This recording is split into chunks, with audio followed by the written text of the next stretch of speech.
Mutiara Hikmah Official, menyingkap hikmah di balik sunnah.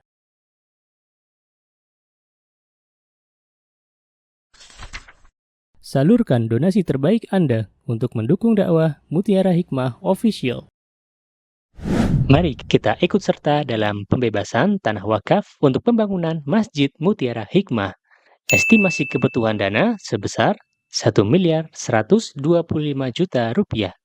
Bagi Anda yang ingin menyalurkan donasi, bisa melalui rekening Bank BSI di nomor rekening 2200220245 atas nama Masjid Mutiara Hikmah.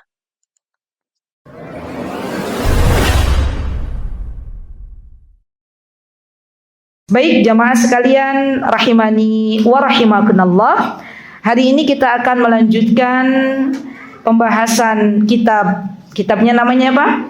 At-Tibyan fi Adabi Hamalatil Quran yang dikarang oleh siapa? Masih ingat enggak ibu-ibu? Imam An-Nawawi rahimahullahu taala. Baik. Bismillah, kita memohon pertolongan kepada Allah. Kita mulai fasal baru ibu-ibu, faslun. Ingat, kalau sudah kita membahas masalah faslun itu berarti menunjukkan bab baru, ya. Qala al-muallif rahimahullahu ta'ala wa min adabihil mutaakkidah, dari adab seorang penuntut ilmu, seorang yang dianugerahkan oleh Allah untuk menjadi ahli Al-Quran, apa yang mesti dipegang? Di antaranya an yakuna harisan 'ala ta'allum. Yang pertama adalah hendaklah seorang penuntut ilmu itu harus haris. Dalam bahasa Arab ibu-ibu, haris itu adalah semangat. Dia harus bersungguh-sungguh, bersemangat dalam menuntut ilmu, rajin, telaten, ya, tidak bermalas-malasan.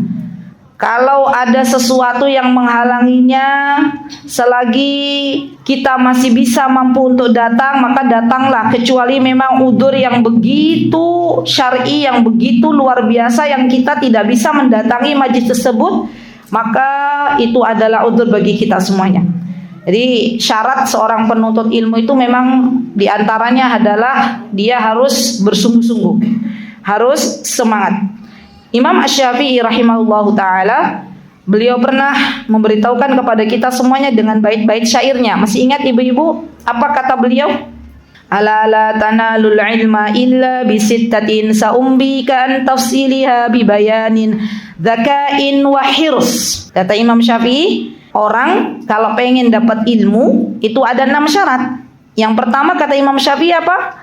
Zaka, dia harus punya kecerdasan. Kecerdasan maksudnya seperti apa? Dia mampu untuk menangkap informasi ilmu dari gurunya dan menuliskannya di buku catatan. Itu termasuk zaka, cerdas. Jadi saya kira ibu-ibu yang hadir di sini semuanya cerdas. Ya, kenapa? Karena bisa menangkap apa yang disampaikan oleh gurunya dan menuliskan kembali di buku catatannya masing-masing. Yang kedua kata Imam Syafi'i, zaka'u wa hirs. Al-hirs itu semangat.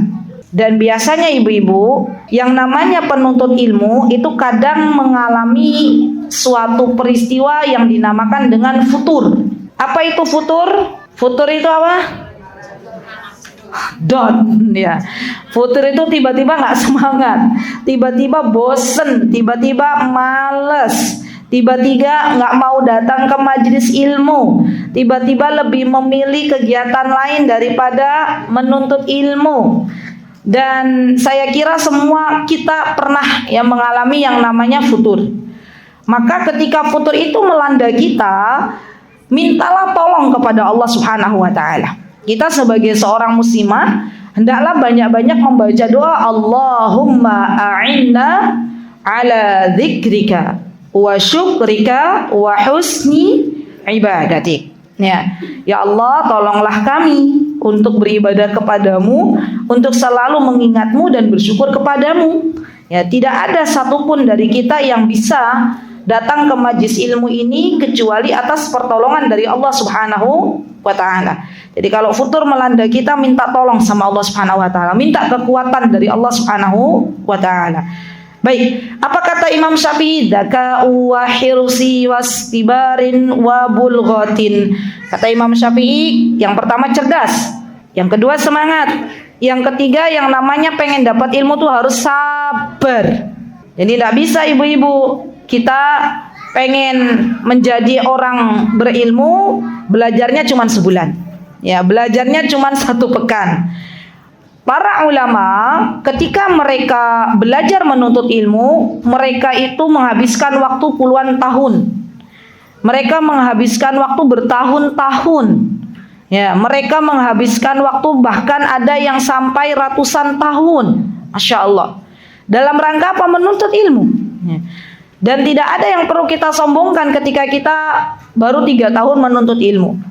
Karena yang namanya menuntut ilmu itu proses. Ya, setiap kali ia melangkah menuntut ilmu, maka Allah akan berikan kepadanya ilmu yang baru.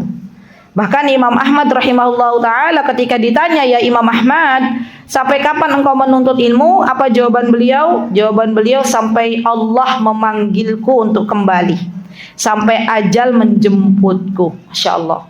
Jadi semangat, sabar itu adalah kunci dari keberhasilan seorang penuntut ilmu. Dzaka'u wa hirsi wastibarin wa bulghah. Ya, seorang penuntut ilmu dia juga harus punya bekal. Ya, bekal untuk datang ke majlis ilmu. Kemudian seorang penuntut ilmu yang kelima adalah wa irsyadi ustadzin. Ya, petunjuk seorang guru. Masya Allah ya, petunjuk seorang guru. Jadi seorang penuntut ilmu tuh seyogianya harus ada guru. Kalau pertanyaan dari para jamaah, ustazah berarti kita tidak bisa ya menuntut ilmu lewat Google?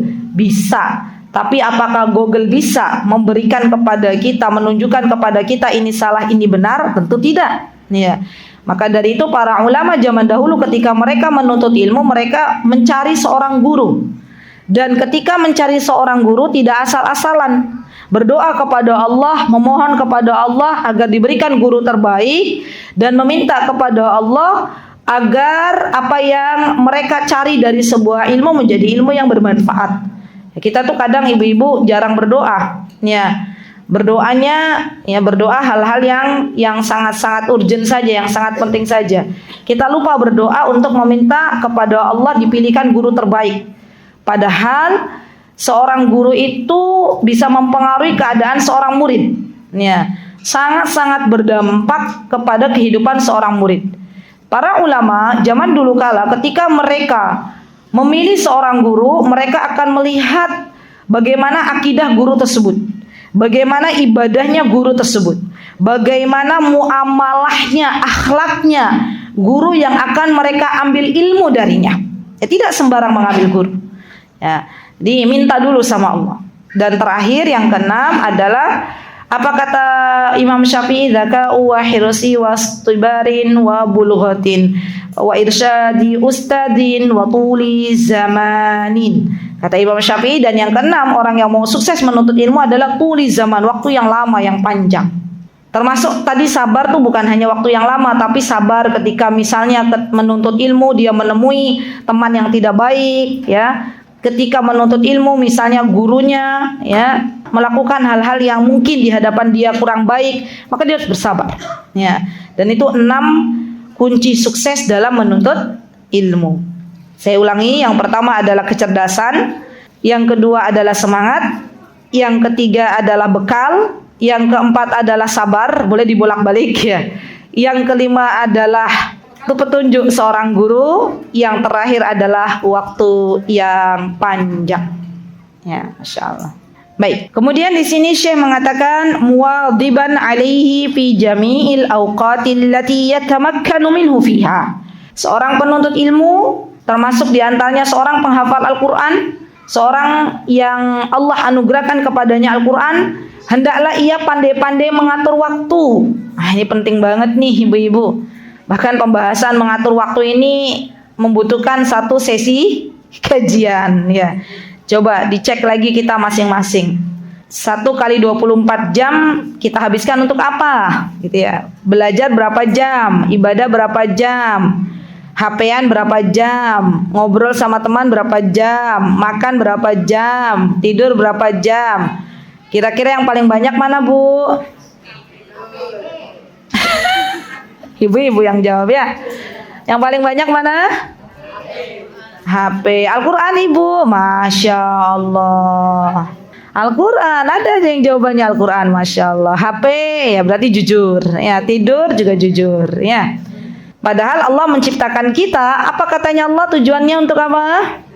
Ibadah. Ya, wa ma khalaqtul jinna wal insa illa liya'budun. Masya Allah ya, Bu. Saya jadi teringat kemarin itu walillahil hamd, semua atas pertolongan dari Allah, semua atas pertolongan dari Allah. Ketika kami berhubungan langsung dengan orang-orang Saudi, karena memang kami pesan tenda bareng orang-orang Saudi di Mina, itu benar-benar tanggal 11, dimulai tanggal 8, kemudian tanggal 10 kita di jalan, banyak di jalan kan, Arafah, Muzdalifah, tanggal 11, 12, 13 tuh benar-benar waktunya bermanfaat banget.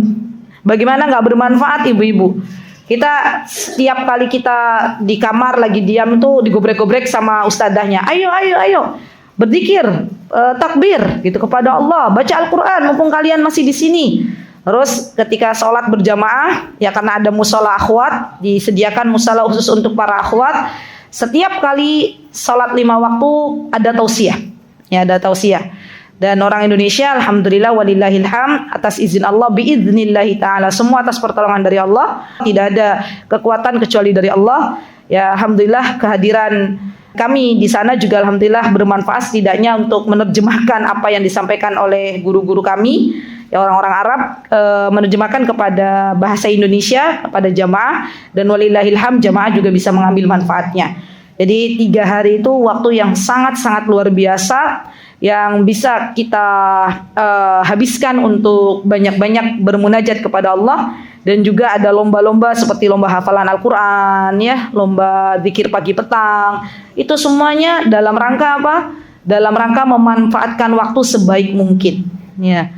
Kenapa ibu-ibu? Karena masalahnya orang hajian itu kalau tidak didukung dengan lingkungan yang bagus dalam beribadah kepada Allah, yang ada apa?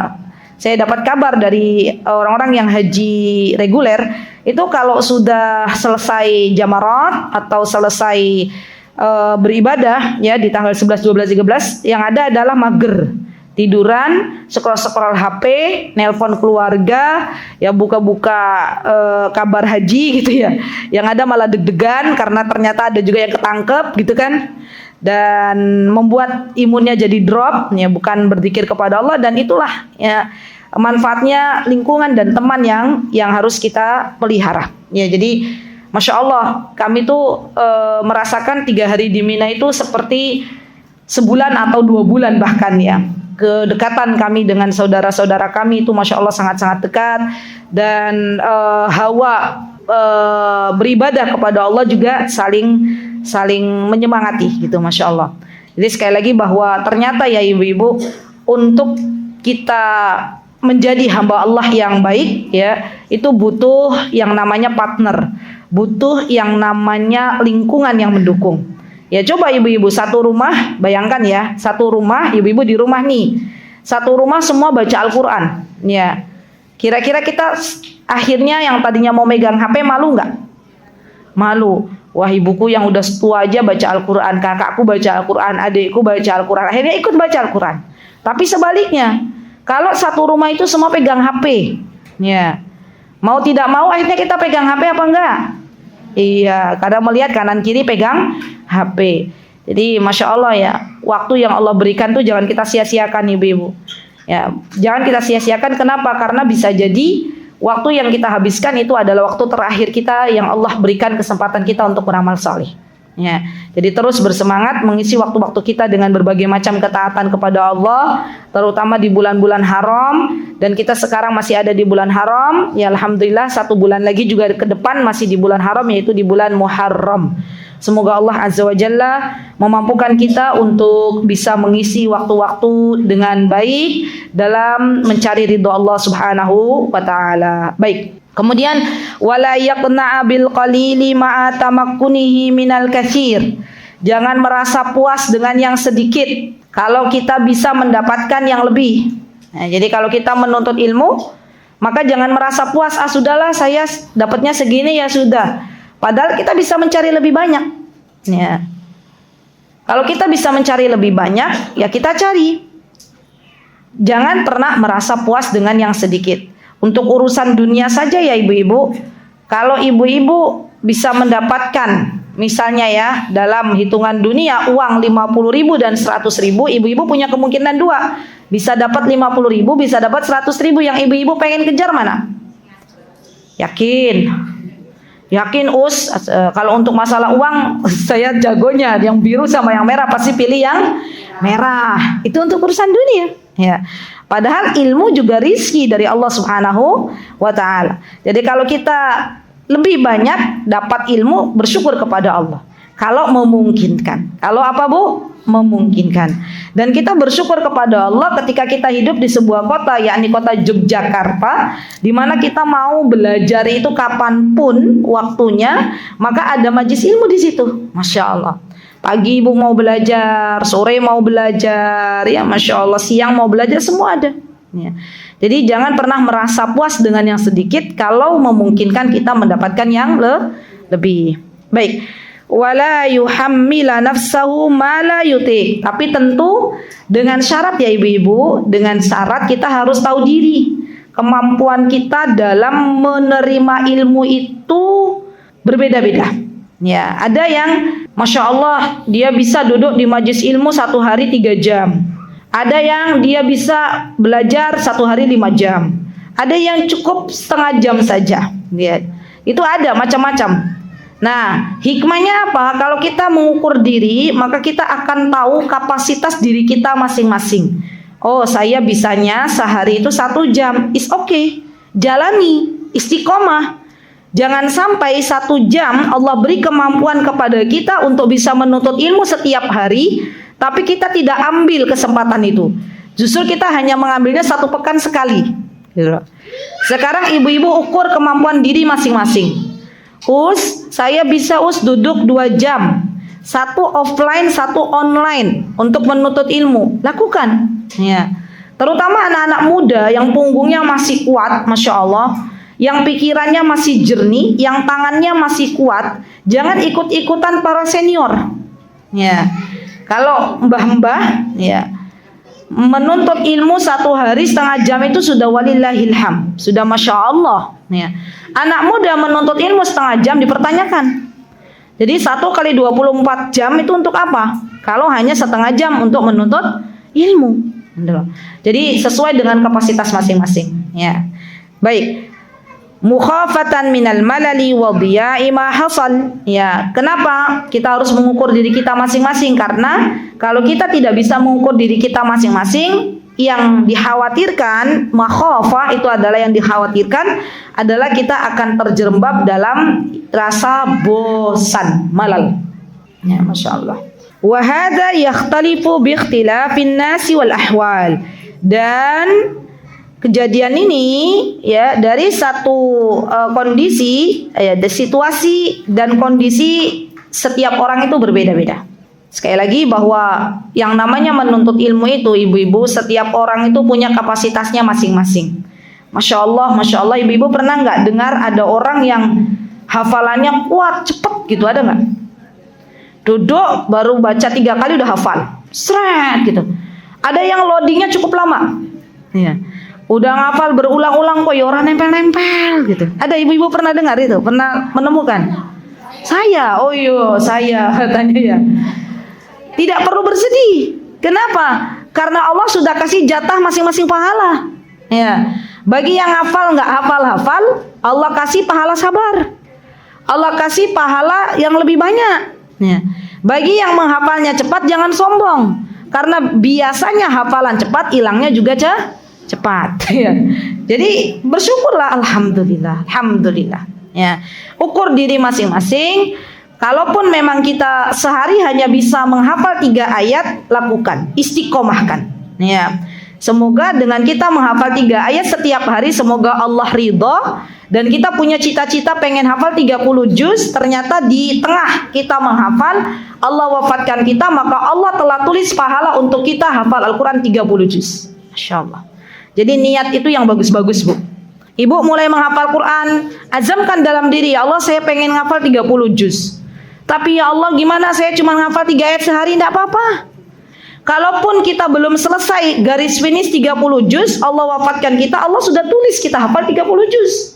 Daripada kita nggak punya mimpi, daripada kita nggak punya keinginan, daripada kita nggak punya harapan, maka minta sama Allah. Ya, minta sama Allah agar Allah menyempurnakan hafalan kita, agar Allah memberikan kepada kita taufik untuk bisa menjadi keluarganya Allah Subhanahu wa taala di muka bumi ini.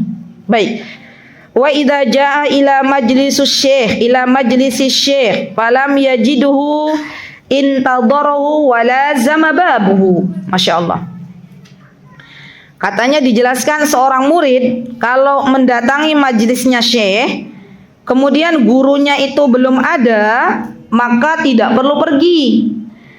Apa yang harus dilakukan? Duduk menunggu sampai gurunya datang. Masya Allah ya. Wala zama babu. Kalau gurunya masih di dalam rumah, ya dia pengen nuntut ilmu, ya tunggu di dekat pintu. Yang kedua, wala yufawwitu wadhifatuhu. Kalau gurunya memberikan tugas, maka kerjakan. Yuk.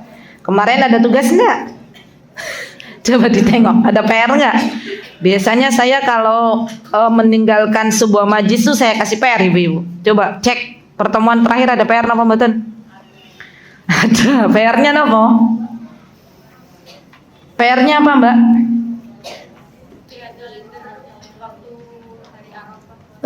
Lihat kalender hari Arafah, kemudian ditandai gitu ya.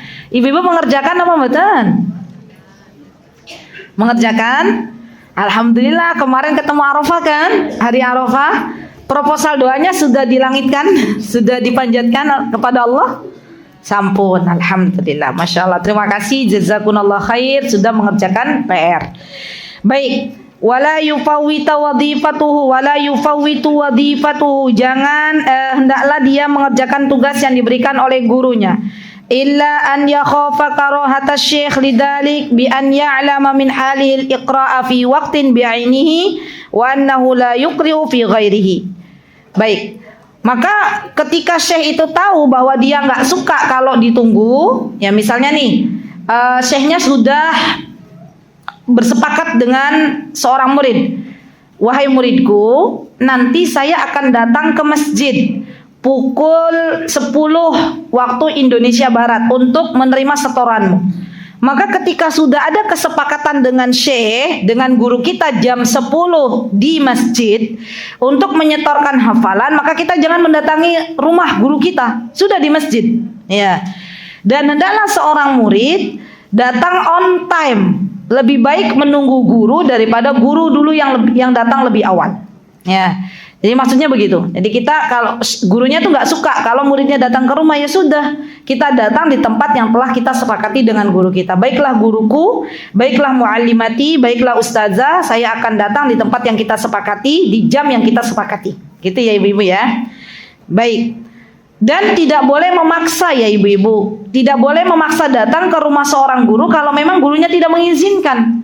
Ya kadang ada tuh jamaah yang WA ke admin gitu ya, mau datang ke rumah gitu ya. Admin saya WA ke saya bilang saya nggak ada di rumah gitu ya. Tapi jamaahnya maksa datang ke rumah, sudah sampai depan gerbang, memang kondisinya saya dan suami nggak ada di rumah. Jadinya akhirnya kecele nggak ibu-ibu? Gak dapat gitu ya kan. Lah harusnya bagaimana? Harusnya kalau memang mau datang ke rumah janjian dulu, ya kemudian disepakati jam berapanya, ya kita on time ya. Saya pernah janjian sama jamaah, ya janjiannya ba'da asar jam 3:30. Saya sudah menunggu lama ya. Sampai akhirnya jam 5 itu saya mau ikut kajian Ustadz Hanan, kajian suami ke sebuah tempat kajian. Di 4:30 beliau belum datang juga. Akhirnya saya chat, saya WA ya bahwa saya tuh mau ikut kajian jam 5. Beliau baru datang jam 5 kurang 15. Ya.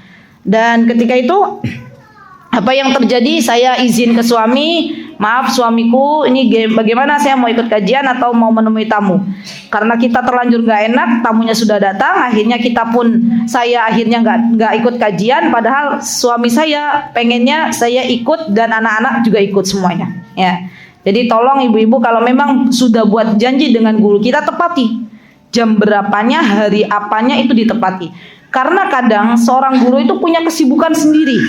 Seorang guru punya aktivitas yang memang sudah terjadwal, ya, dan tidak perlu memaksa ketika guru itu tidak berkenan, ya, untuk didatangi. Jadi kita bagian dari menghormati guru. Ya. Baik. Kemudian di sini disebutkan wa idza wajada syekhana iman. Kalau kita mendapati guru kita karena saking lelahnya tertidur, naim, ya, jadi bukan hanya murid saja yang tertidur, guru juga, yang namanya guru manusia, tetap manusia, kadang tertidur. Au mustaghilan bimuhimmin lam yasta'dzin alaihi, atau guru itu sibuk dengan sesuatu yang akhirnya belum mengizinkan kita untuk bertemu, bal yasbir ila istiqadhihi au faraghihi. Maka kita harus bersabar sampai guru itu bangun dari tidurnya atau sampai guru itu punya waktu, ya, faraghihi. Jangan memaksa untuk mendatangi guru atau menemui guru sampai guru tersebut yang mengizinkan kita untuk berjumpa dengannya. Ya, masya Allah ya ibu-ibu.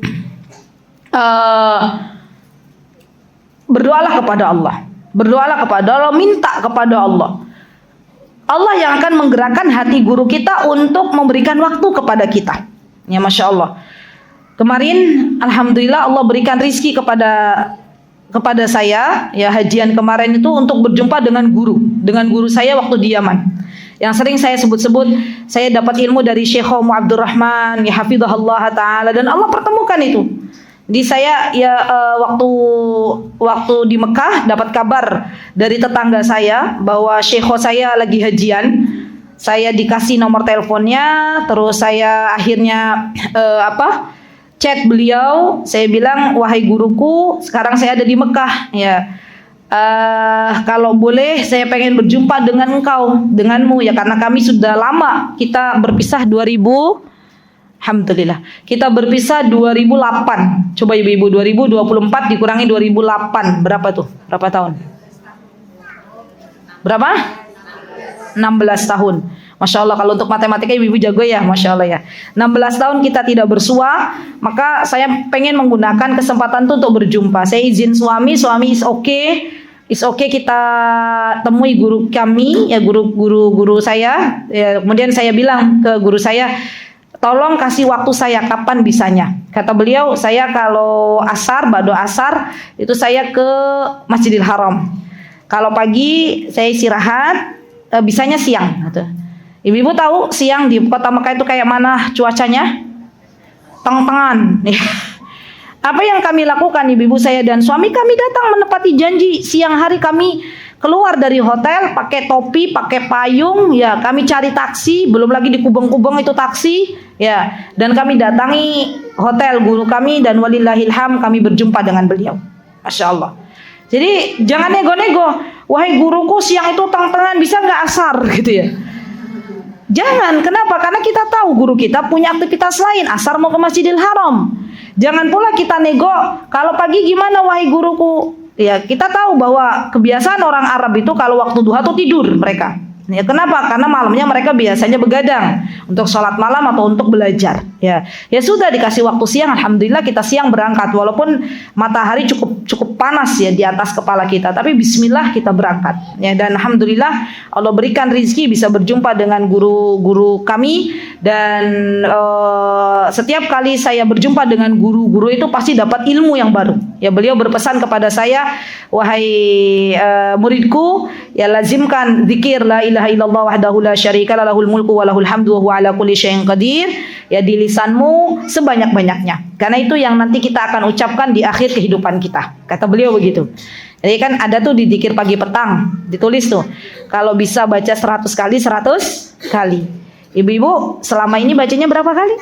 100? Alhamdulillah. Ya, ada yang bacanya 10 aja, Us. Ada yang bacanya 1 aja. Ya, Masya Allah.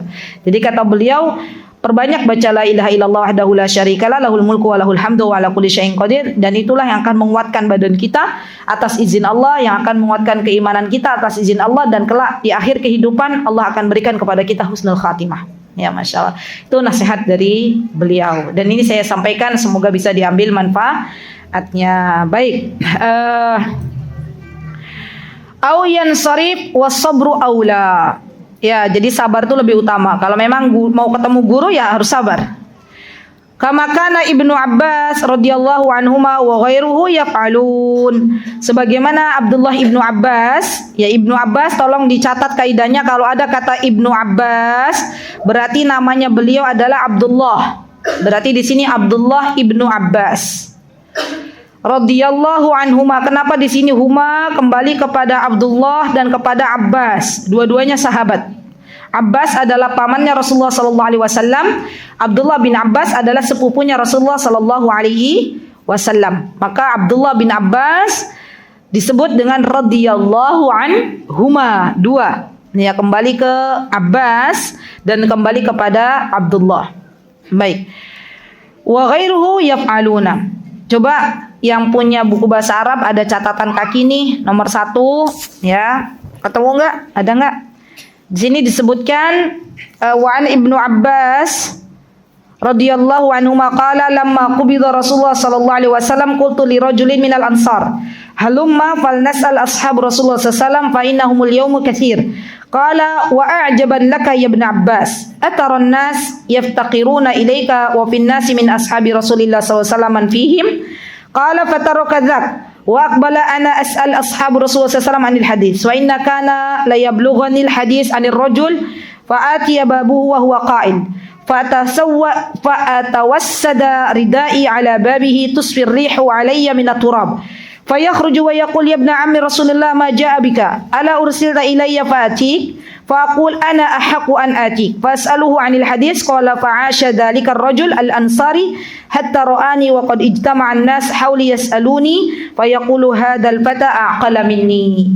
Terjemahannya ya ibu-ibu, rangkumannya ya adalah Abdullah Ibnu Abbas ini diketahui beliau adalah sepupunya Rasulullah sallallahu alaihi wasallam. Maka ketika Rasulullah SAW wafat, Abdullah bin Abbas mengajak salah satu orang Ansar untuk mencari ilmu, ya untuk datang ke orang yang punya ilmu. Ya, Abdullah bin Abbas bilang, wahai orang Ansar, tidak disebutkan namanya, tapi disebutkan laki-laki, rojul.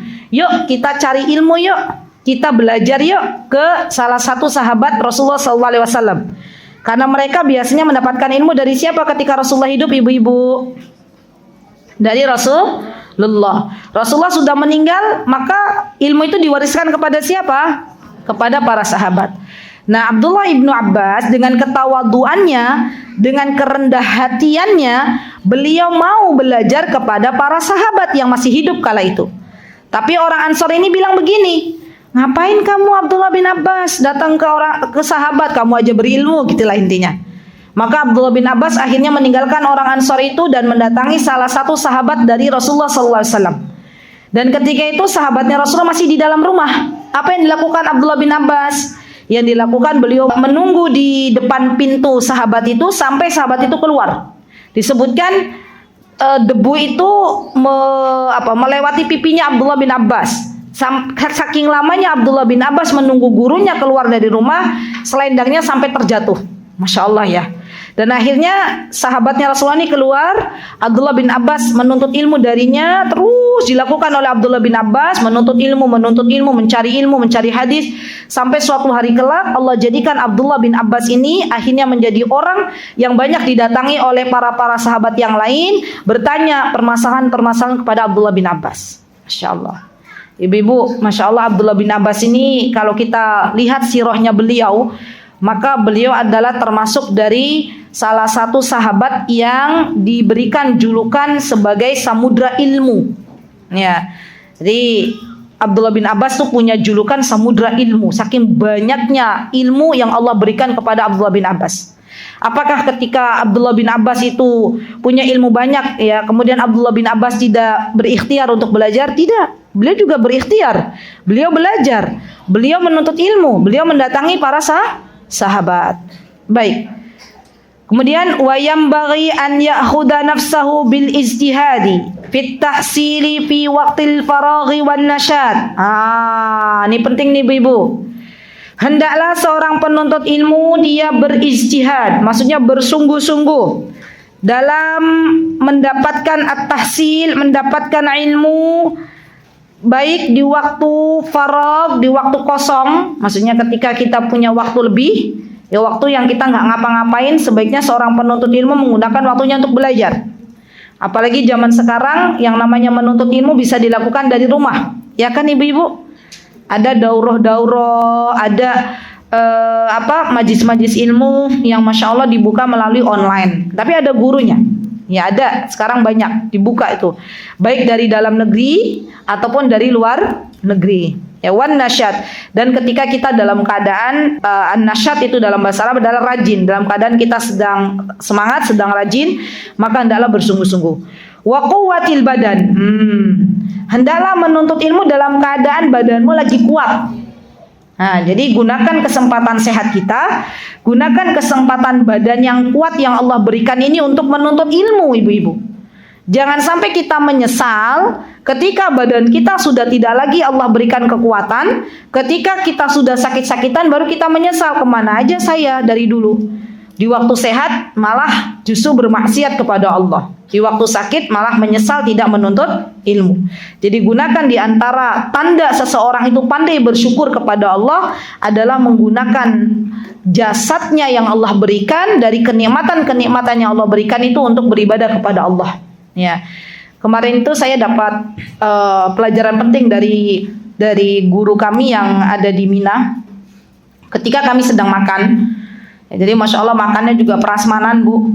Ya hampir setiap berapa hari itu kita makan kambing. Ya, Masya Allah, semua nikmat dari Allah. Kata beliau berkata kepada kami, yang kemudian akhirnya saya terjemahkan kepada para jamaah. Kata beliau bilang begini, ya akhwat, kalau lagi makan, sekarang kalian di hadapan kalian ada makanan nih. Kalian niatkan itu makanan masuk ke badan kalian. Kalian niatkan dalam hati kalian, ya Allah, saya makan ini makanan untuk agar engkau kuatkan jasad saya, agar badan saya itu kuat. Ya bismillah bekal untuk ke Arafah. Bismillah bekal untuk melempar jumarat. Bismillah bekal untuk tawaf ifadah.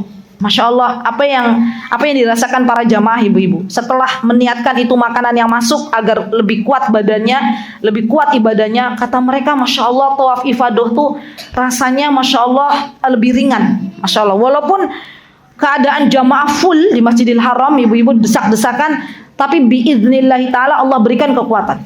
Ya, simple kan Bu? Coba sehari Ibu-ibu berapa kali makan? Minimal 3 kali. Itu kalau orang Indonesia makan, kalau makan nasi belum cemilannya. Padahal yang namanya makan sesuatu yang masuk ke dalam mulut ya Ibu-ibu ya.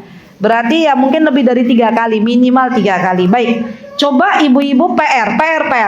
Tulis PR ya. Saya kalau dapat ilmu pengen saya bagi kepada Ibu-ibu. PR ya, tulis masing-masing. Nanti makan siang, ya Ibu-ibu, bersyukurlah kepada Allah kalau masih dapat makan siang dari Allah, alhamdulillah ya.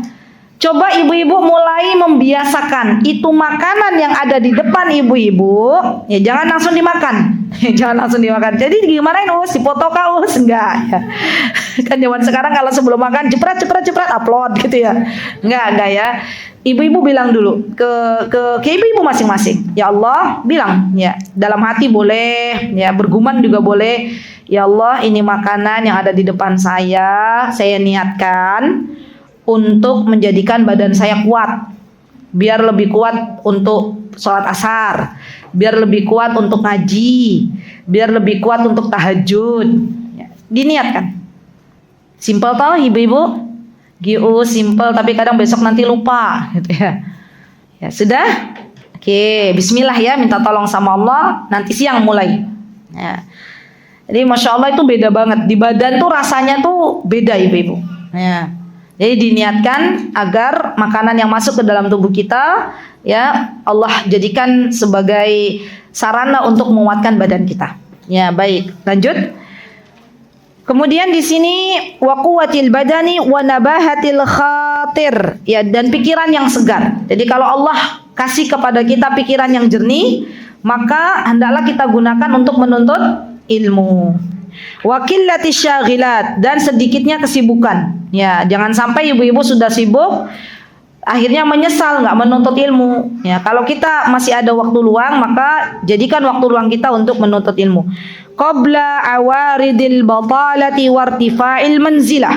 Ya, sebelum kita diberikan oleh Allah Subhanahu wa taala tuntutan dunia. Coba ibu-ibu. Dunia itu kalau dikejar nggak ada habisnya, Bu. Ibu-ibu punya usaha itu akhirnya mengharuskan ibu-ibu meninggalkan majelis ilmu. Kira-kira ibu-ibu, kalau ibu-ibu aslinya ibu-ibu penuntut ilmu, Allah kasih rizki yang banyak, ya misalnya akhirnya menjadikan ibu-ibu tuh akhirnya hidupnya untuk bisnis. Kira-kira ada nggak dalam hati tuh, ya Allah saya kangen deh menuntut ilmu, ada nggak begitu? Ada dalam hati kecil pasti. Ya, memori yang sudah masuk dia menuntut ilmu itu akan memanggilnya kembali. Ya Allah saya pengen duduk di majelis ilmu. Yang namanya dunia, Bu, itu semakin dikejar semakin capek. Ya, yang namanya dunia ya semakin dikejar semakin tidak ada batasnya. Ya, bahkan kata Rasulullah SAW, manusia itu kalau sudah dikasih satu lembah emas, dia akan meminta lembah yang kedua, terus dan terus. Coba ibu-ibu tanya kepada orang-orang yang hari-harinya disibukkan dengan dunia, pasti dia akan ada titik berhentinya dan ada titik jenuhnya, pengen hidup tenang, gitu ya. Dan ketenangan itu tidak bisa didapatkan kecuali Allah yang memberikan. Dan ketenangan itu tidak bisa didapatkan kecuali duduk di majelis ilmu. Ya. Maka sebelum ibu-ibu terfitnah dengan dunia, maka hendaklah kita membekali diri kita masing-masing dengan ilmu. Dan ketika berdoa ya ibu-ibu, minta doanya begini, minta kepada Allah, ya Allah, jadikanlah dunia yang mengejar kita, bukan kita yang mengejar dunia. Ya. Boleh nggak sih Ustazah kita dapat dunia? Boleh.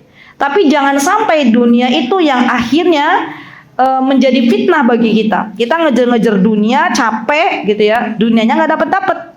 Tapi doanya dibalik, ya Allah jadikanlah dunia yang mengejar kita, bukan kita yang mengejar dunia. Memang ada ada. Ya, saya jumpa dengan beberapa hamba Allah yang masya Allah hidupnya tiap hari masya Allah ya, menunggu syuruk, ya tidak terlalu terburu-buru mengejar dunia. Ya pagi itu nunggu syuruk, berpuasa, baca Al-Quran, tapi dunia yang mengejar dirinya. Masya Allah, dan itu sangat mudah bagi Allah Subhanahu wa Ta'ala. Baik. Faqad qala Amirul Mu'minin Umar bin Al-Khattab radhiyallahu anhu. Umar bin Khattab berkata, tafaqqahu qabla an tusawwadu. Ya, tafaqqahu, bertafakuhlah, ya, bersungguh-sungguhlah dalam belajar ilmu agama, dalam memahami ilmu agama, qabla an tusawwadu, sebelum Allah Azza wa Jalla menyibukkan kalian untuk menjadi seorang pemimpin. Nah, maksudnya pemimpin tuh mengurusi umat, gitu ya. Dan kami, saya dan suami itu merasa kalau sudah tidak lagi berada di lingkungan talibul ilm, maka yang ada adalah kita terus dituntut oleh Allah Subhanahu wa Ta'ala, diminta oleh Allah Subhanahu wa Ta'ala untuk memberi. Makanya kalau kita punya anak kita masih usia belasan tahun, 18, 19, maka kita terus berkata kepada anak kita, nak, jadikan masa mudamu itu untuk banyak belajar, sabar, belajar, menuntut ilmu, nanti ada masanya kamu panen, nanti ada masanya Allah beri kesempatan kepadamu untuk memberi kepada umat. Ya, bagaimana kita mau memberi ibu-ibu kalau di masa kita menanam kita tidak bersemangat dalam belajar? Bagaimana kita mau memberi kalau kita tidak punya apa-apa? Bagaimana kita mau memberi kalau dulu ketika kita belajar kita tidak mau bersungguh-sungguh? Ya, alhamdulillah walillahilham, Dulu waktu kami di Yaman tuh suami selalu menyemangati saya, selalu bilang ke saya, istriku, ayo bersungguh-sungguh. Mumpung kita di sini, mumpung kita masih diberikan kesempatan untuk belajar. Kata suami, saya jumpa dengan para ustadz yang sudah ada di Indonesia, mereka bilang, ya wahai para penuntut ilmu, belajarlah sungguh-sungguh ketika Allah berikan kesempatan kepada kalian untuk belajar. Karena sungguh nanti kalau kalian sudah berada di Indonesia, kalian sudah berada di ladang berdakwah, maka tidak ada lagi kesempatan yang Allah berikan kepada kalian untuk belajar menuntut ilmu sebagaimana sekarang Allah berikan kepada kalian. Masya Allah. Jadi kalau ibu-ibu diberikan kesempatan untuk belajar, belajarlah dengan sungguh-sungguh. Ya, kalau ibu-ibu punya anak, anaknya lagi berada di sebuah tempat belajar di pondok pesantren, maka sering-sering kasih motivasi kepada anak-anak, nak bersabar dalam menuntut ilmu, nak bersungguh-sungguh dalam menuntut ilmu. Ibu kalau dikembalikan di masa muda, ya dikembalikan oleh Allah ke masa muda, ibu pengen belajar. Tapi ibu sekarang sudah tua, ya harapan ibu hanyalah kalian, anak-anak ibu. Ya maka bersungguh-sungguhlah dalam belajar. Ya, Masya Allah. Baik. Ma'nahu kata Umar, iztahidu fi kamali ahliyatikum wa antum atba' qabla an tasiru sadah. Ya, kata Umar, iztahidu, bersungguh-sungguhlah kalian dengan keahlian atau kelebihan yang Allah berikan kepada kalian. Tolong digarisbawahi, setiap diri kita, setiap anak kita itu punya kelebihan yang Allah berikan masing-masing. Maka tinggikan itu gunung, jangan ratakan lembah. Ya, gunakan kelebihan yang Allah berikan, keahlian yang Allah berikan, asah lagi apa yang Allah berikan dari kelebihan yang Allah berikan kepada diri kita dan anak-anak, agar kita dan anak-anak kita menjadi orang yang bermanfaat. Ya, contoh. Setelah ibu mengamati diri ibu-ibu atau mengamati suami ibu, mengamati anak-anak, ternyata kelebihan yang Allah berikan itu diantaranya, oh ternyata anakku itu apa misalnya ibu-ibu? Apa kelebihannya? Misalnya pandai bersosialisasi, misalnya ya. Kan ada tuh anak-anak yang akademiknya mohon maaf kurang bagus, tapi sosialisasinya bagus gitu ya. Maka tumbuhkan itu sosialisasinya dibaguskan. Ya, kenapa? Karena suatu hari kelak kalau kita asah bakat dia berkomunikasi, maka dia akan menjadi orang yang bermanfaat. Mungkin suatu hari kelak Allah jadikan dia relawan. Ya Allah jadikan dia seorang yang pandai berkomunikasi dengan berbagai macam warga negara dari berbagai macam negara, itu bisa. Ya, duta-duta Islam itu juga bisa. Ya.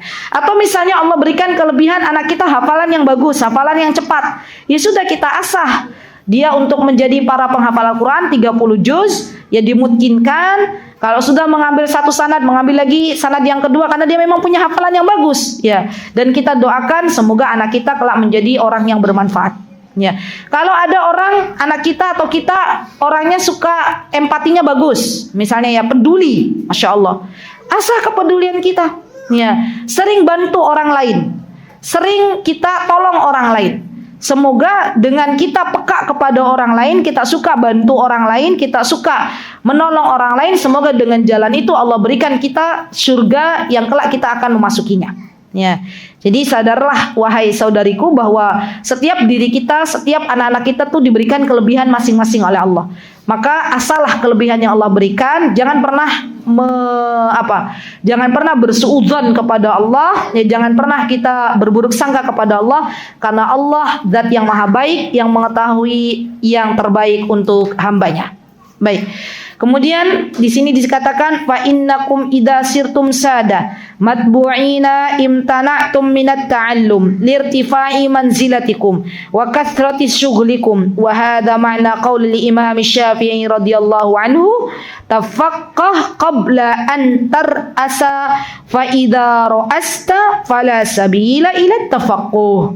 Kata Imam Syafi'i, ya pelajarilah ilmu agama, pahamilah ilmu agama, perdalamlah ilmu agama, itu yang artinya fikih, tafaqquh, sebelum kalian disibukkan oleh Allah Subhanahu wa taala dengan perkara-perkara yang lain, sebelum kalian diangkat menjadi seorang pemimpin. Karena kalau sudah sibuk dengan perkara yang lain, maka tidak ada lagi kalian kesempatan untuk belajar ilmu agama.